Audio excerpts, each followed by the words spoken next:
Hello বন্ধুরা, আমরা আজকে একটা ছোট্ট সাইজের ঢাউস ঘুড়ি ওড়ানোর চেষ্টা করব। আপনারা তো অবশ্যই জানেন যে ছোট্ট সাইজের ঢাউস ঘুড়ি ওড়ানো কতটা কঠিন। তো আমরা আজকে শেষ পর্যন্ত চেষ্টা করব ঘুড়িটিকে ওড়াইতে পারি কিনা। তো আপনারা সম্পূর্ণ ভিডিওটির সঙ্গেই থাকবেন। তো দেখুন, আমাদের ঘুড়িটি কিন্তু ঘুরতেছে, কিন্তু আকাশে উঠতেছে না। এই দেখুন, আমরা আবার উড়ে দিলাম, আবার ঘুড়িটি ঘুরতেছে। আমরা কিন্তু ঘুড়িটির ভাগযোগ ছোট বড় করে চেষ্টা করে যাচ্ছি, কিন্তু ঘুড়িটি উঠতেই চাচ্ছে না। তো এবার অল্প একটু ঘুড়িটি উপরে উঠে দেখুন আবার ঘুরতে শুরু করেছে এবং সে নিচে পড়ে গেল। তো আমরা কিন্তু চেষ্টা অব্যাহত রেখেছি।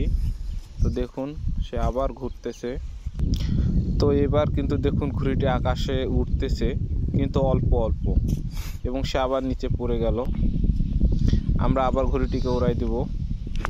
তো দেখতে পাচ্ছেন ঘুড়িটি কিন্তু এবার উপরে উঠতেছে এবং আবার পড়ে যাচ্ছে।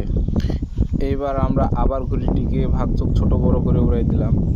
তো দেখতে পাচ্ছেন ঘুড়িটি কিন্তু এবার অনেকক্ষণ ধরে উপরে রয়েছে এবং সে নিচে পড়তেছে না, কিন্তু ভালো মতো ঘুড়িটি উঠতেছে না। তো আবার আমরা উড়াই দিলাম। আসলে ঘুড়িটির সমস্যা কোথায় আপনারা জানলে অবশ্যই কমেন্ট করে জানিয়ে দিবেন, আমি জানতে চাই।